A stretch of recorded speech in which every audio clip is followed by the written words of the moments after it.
Hello दोस्तों, नमस्कार। स्वागत है आप सभी का अपने यूट्यूब चैनल साहित्य ज्ञान धारा में।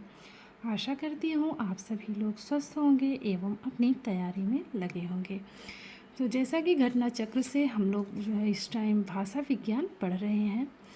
कल हम लोगों ने पढ़ा था प्राचीन भारतीय आर्य भाषा के बारे में, जिसका समय था 1500 से लेकर 500 ईसा पूर्व तक। और उसके अंतर्गत क्या क्या था, वैदिक संस्कृत और लौकिक संस्कृत। तो वहाँ तक हम लोगों ने देख लिया था। इसके आगे देखेंगे आज। तो चलिए शुरू करते हैं आज की वीडियो। मध्यकालीन भारतीय आर्य भाषा, इसका समय है 500 ईसा पूर्व से लेकर 1000 ईस्वी तक।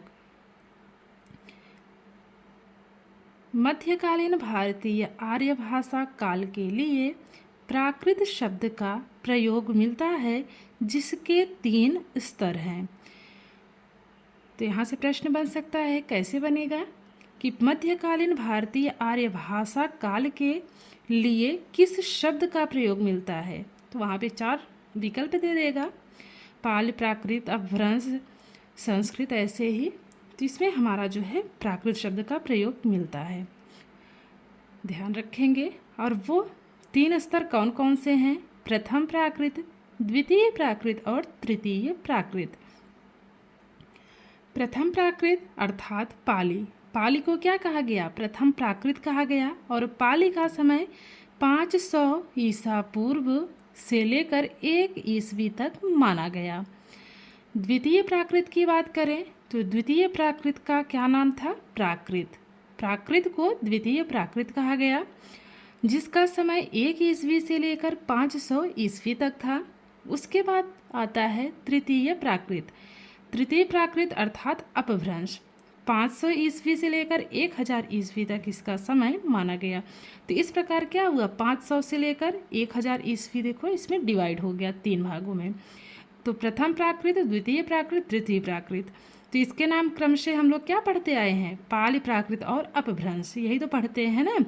तो पाली का समय 500 ईसा पूर्व से 1 ईस्वी तक, प्राकृत का समय 1 ईस्वी से लेकर 500 ईस्वी तक, और अपभ्रंश का समय 500 ईस्वी से लेकर 1000 ईस्वी तक माना गया।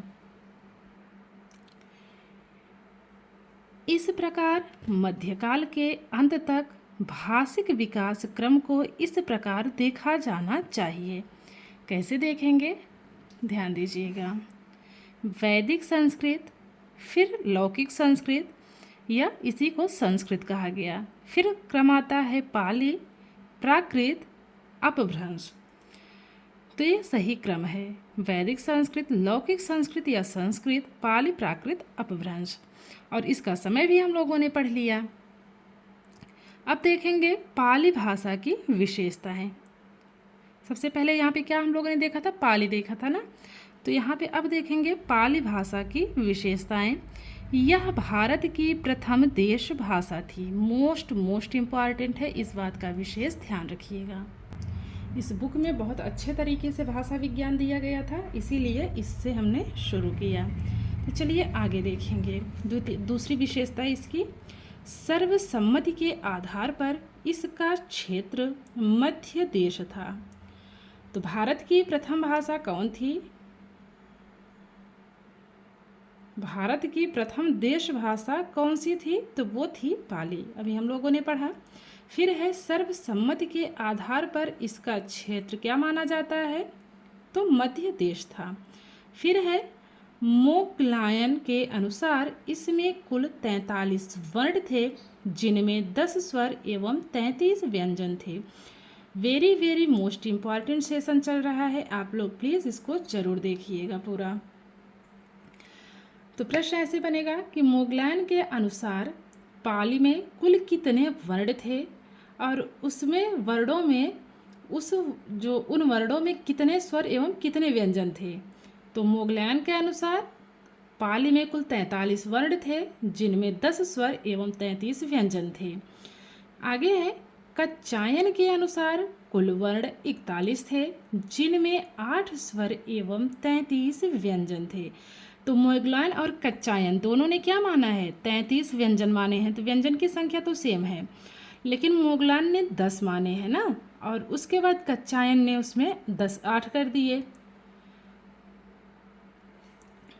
आगे देखेंगे,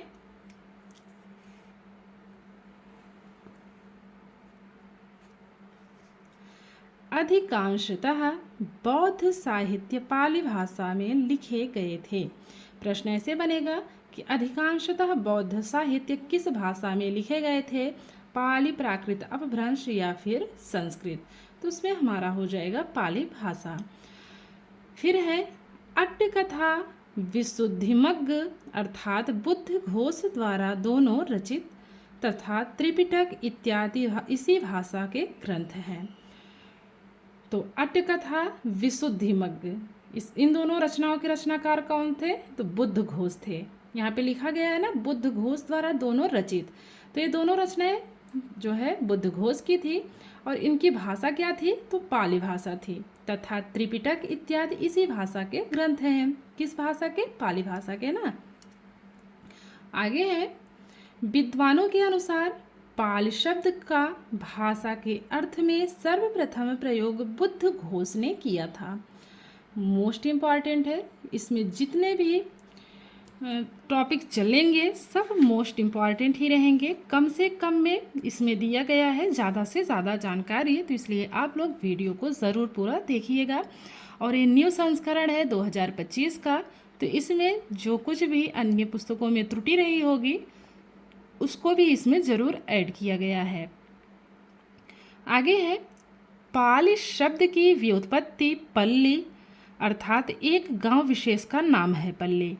पाटलिपुत्र, पाल धातु, पर्याय, पंक्ति पर्याय इत्यादि शब्दों द्वारा भिन्न भिन्न विद्वानों ने माना है। आगे देखेंगे, फिर है विधुशेखर भट्टाचार्य पंक्ति से मैक्स वालेसर पाटलिपुत्र से पाली शब्द की व्युत्पत्ति मानते हैं। तो प्रश्न ऐसे बनेगा, विधुशेखर भट्टाचार्य पंक्ति से मैक्स वालेसर पाटलिपुत्र से किस शब्द की व्युत्पत्ति मानते हैं? तो पाली शब्द की। फिर है, पाली शब्द प्रारंभ में बुद्ध वचन के लिए प्रयुक्त होता था। इसके पश्चात बुद्ध वचन की भाषा के लिए पाली शब्द का प्रयोग होने लगा। ग्रियर्सन इसे मागधी मानते हैं तथा इस पर पैशाची का भी प्रभाव स्वीकार करते हैं। तो प्रश्न ऐसे बनेगा कि ऐसे कौन से विद्वान थे जिन्होंने पाली को मागधी माना? तो वो थे ग्रियर्सन। और इस पे किसका प्रभाव स्वीकार किया गया? तो पैशाची का प्रभाव स्वीकार किया गया। आगे देखेंगे, पाली में तालव्य सा, मूर्धन्य सा, दंत सा के लिए केवल दंत सा का प्रयोग होता है। अनुस्वार को निगहित कहते थे, जो एक स्वतंत्र ध्वनि बन गई थी। विसर्ग का इसमें लोप हो गया। तो जितना भी, मैं फिर कह रही हूँ, बार बार कह रही हूँ कि इसमें जो कुछ भी दिया गया है very very very most important है। तो पाली में क्या होता था? बेसिकली हम लोग 3 सा पढ़ते हैं ना, दंत सा, मूर्धन्य सा, तालव्य सा, ऐसे पढ़ते हैं ना।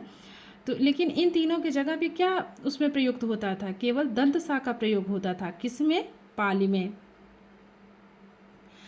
अब बात करेंगे प्राकृत भाषा की विशेषताओं की। तो चलिए देख लेते हैं प्राकृत के बारे में भी।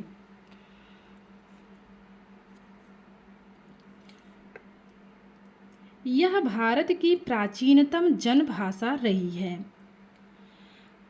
और पाली क्या थी? तो भारत की प्रथम देश भाषा थी। कौन सी? पाली। तो प्रश्न ऐसे बनेगा कि भारत की प्रथम देश भाषा कौन सी थी? तो वो थी पाली। और बात अगर होगी कि भारत की प्राचीनतम जो जनभाषा कौन सी रही थी, तो वो रही थी प्राकृत। अगला देखेंगे, हेमचंद्र को प्राकृत का पाणिनि माना जाता है। प्राकृत का पाणिनि किसे माना जाता है? हेमचंद्र को माना जाता है। प्रश्न कैसे बन सकते हैं हम उसको भी बताते चल रहे हैं। फिर है, वर रुचि प्राकृत के व्याकरण हैं। इनके ग्रंथ का नाम प्राकृत प्रकाश है। तो प्राकृत के व्याकरण कौन है? वर रुचि हैं। इनके ग्रंथ का नाम क्या था? तो प्राकृत प्रकाश था। या फिर ऐसे प्रश्न बनेगा कि प्राकृत प्रकाश किसका है? तो वो होंगे वर रुचि। आगे है जैन साहित्य प्रायः प्राकृत भाषा में रचे गए हैं। और पाली में हम लोगों ने क्या देखा था? जो बौद्ध साहित्य थे प्रायः पाली भाषा में रचित थे, और यहाँ पर है जैन साहित्य प्रायः प्राकृत भाषा में रचे गए हैं। प्राकृत ग्रंथ कौन कौन से हैं? तो देखिए, गौड़वहो वाक्पतिराज का है, सेतुबंध प्रवरसेन का है, गाथा सप्तशती हाल का है। ये सभी क्या हैं? प्राकृत ग्रंथ हैं। चलिए आगे देखते हैं। अब आगे देखेंगे, आगे क्या दिया गया है। प्राकृतों के विभिन्न स्वरूप। तो प्राकृत के विभिन्न स्वरूप कहाँ कहाँ मिलते हैं? महाराष्ट्री, शौरसेनी, अर्धमागधी, मागधी और पैशाची। तो प्राकृत के विभिन्न रूपों में किसको किसको शामिल किया गया है? 5 को शामिल किया गया है, महाराष्ट्री, शौरसेनी, अर्धमागधी, मागधी और पैशाची। महाराष्ट्री प्राकृत का प्रयोग पद्य में तथा शौरसेनी प्राकृत का प्रयोग गद्य में होता था। इसको फिर से देखेंगे। महाराष्ट्री प्राकृत का प्रयोग किस में होता था? पद्य में होता था, तथा शौरसेनी प्राकृत का प्रयोग गद्य में होता था। तो आज हम लोगों ने देखा मध्यकालीन भारतीय आर्य भाषा के अंतर्गत पाली और प्राकृत भाषा की विशेषताओं के बारे में। कल हम पढ़ेंगे अपभ्रंश भाषा की प्रमुख विशेषताओं के बारे में। तो आज की वीडियो को इतना ही रखेंगे, क्योंकि अपभ्रंश भाषा की प्रमुख विशेषताओं के बारे में बहुत ज़्यादा दिया गया है अपभ्रंश के बारे में, तो एक दिन में समाप्त होने जैसा नहीं है। तो इसीलिए कल अपभ्रंश के बारे में एक ही वीडियो में हम लोग पढ़ लेंगे। और जितने भी साथी वीडियो को देख रहे हैं, प्लीज़ सभी लोग लाइक कीजिएगा और कमेंट के माध्यम से ज़रूर बताइएगा कि वीडियो आप लोगों को कैसी लगी। वैसे ही महत्वपूर्ण सेशन है, आप लोग पूरा वीडियो ज़रूर देखिएगा। जिनके पास घटना चक्र की पुस्तक नहीं है, विशेषकर वो लोग तो ज़रूर देखेंगे। और प्लीज़ आप लोग अपने साथियों को भी चैनल से ज़रूर जोड़िए। तो ठीक है, मिलते हैं नेक्स्ट वीडियो में। तब तक के लिए सभी को जय श्री राधे कृष्णा, जय श्री सीताराम, नमस्कार।